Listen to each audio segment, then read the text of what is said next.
நம்முடைய மகளிருக்கு கலைஞர் பெயரால் வழங்கப்படக்கூடிய மகளிர் உரிமை தொகை, அந்த தொகை 1000 ரூபாய் மாதம் மாதம் நாம் ஆட்சிக்கு வந்ததற்கு பிறகு வழங்கி கொண்டிருக்கிறோம். ஆக நேரு விளையாட்டரங்கத்தில் நேற்றைய முன்தினம் நடைபெற்ற நிகழ்ச்சி மூலமாக கூடுதலாக 17 லட்சம் சகோதரிகளுக்கு அந்த 1000 ரூபாயை வழங்குகிற நிகழ்ச்சியை தொடங்கி வைத்திருக்கிறேன். ஏற்கனவே மகளிர் அணியினுடைய உரிமை தொகை, கலைஞர் பெயரால் வழங்கப்பட்ட அந்த உரிமை தொகை 1,13,00,000 பேருக்கு வழங்கப்பட்டு கொண்டிருந்தது. ஆனால் நேற்று முன்தினம் நடைபெற்ற நிகழ்ச்சி மூலமாக மேலும் கூடுதலாக 17 லட்சம் சகோதரிகளுக்கு, அதாவது 1,30,00,000 பேருக்கு வழங்கக்கூடிய நிலையை உருவாக்கி இருக்கிறோம். இன்னும் கூட சில தகுதியுள்ளவர்கள் விடுபட்டிருந்தால் அவர்கள் உடனடியாக அப்பீல், அதாவது கோரிக்கையை வைத்தால் அவர்களுக்கும் நிச்சயமாக வழங்கப்படும் என்ற நம்பிக்கைய உறுதியை நான் இந்த நேரத்தில் தெரிவித்துக் கொள்ள விரும்புகிறேன்.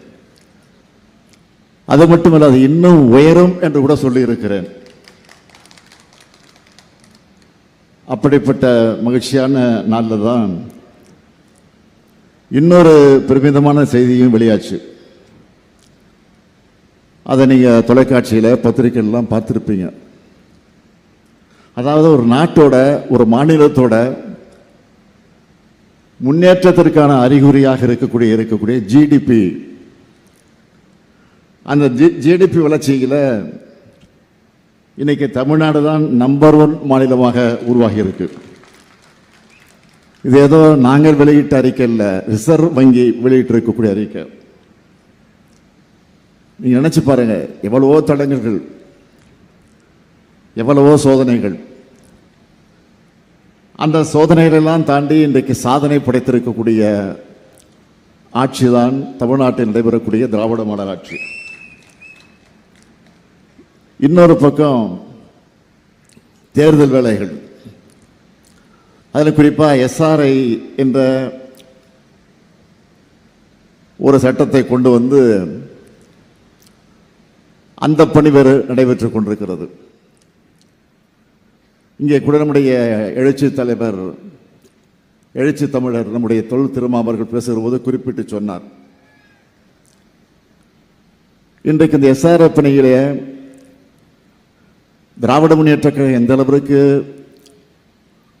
அவருடைய கட்டமைப்பு முறையாக அமைத்திருக்கக்கூடிய காரணத்தால் அந்த பணியை வெற்றிகரமாக நடத்தி கொண்டிருக்கிறார்கள் என்று பெருமையோடு குறிப்பிட்டு சொன்னார்.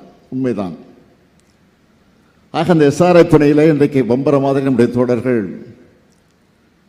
செயல்பட்டு கொண்டிருக்கக்கூடிய காட்சியை பார்த்து எல்லோரும் அதை குறிப்பிட்டு சொல்லுகிறார்கள், பெருமைப்படுகிறார்கள்.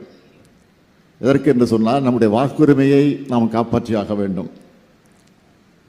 ஆக விழிப்போடு நாம் வேலை பார்த்திருக்கிறோம்.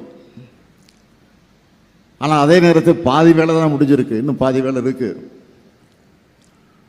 தேர்தல் நடந்து வாக்கு எண்ணிக்கை முடிஞ்சு ரிசல்ட் அறிவிக்கிற வரைக்கும் நமக்கு வேலை இருக்கு, நீங்க மறந்துடக்கூடாது. 2 வாரத்தில் டிசம்பர் மாதம் முடிஞ்சு புத்தாண்டு வரப்போகுது, ஜனவரி 1ஆம் தேதி வரப்போகுது. அதற்கு பிறகு தேர்தலுக்கு கொஞ்ச நாள் தான் இருக்கு. அதனால நான் உங்களை எல்லாம் கேட்டுக்கொள்ள விரும்புவது, நம்முடைய சாதனைகளை, திட்டங்களை, நாம் ஆற்றக்கூடிய பணிகளை மக்களுக்கு சென்றடைந்திருக்கிறது, மறுக்கல. ஆனால் என்னதான் சென்றடைந்திருந்தாலும் இங்கே நம்முடைய தோல் திருமாவர்கள் குறிப்பிட்டதை போல இன்றைக்கு எதிரிகள் நம்ம வீழ்த்த வேண்டும் என்று நினைக்கக்கூடியவர்கள் எவ்வளவுதான் அந்த பணியில் ஈடுபட்டாலும் அதையெல்லாம் வெற்றி கொண்டு கொண்டிருந்தாலும் ஆமாம், ஏமாந்து விடக்கூடாது அடிப்படையில் அவர் குறிப்பிட்டு சொன்னார். உண்மைதான்.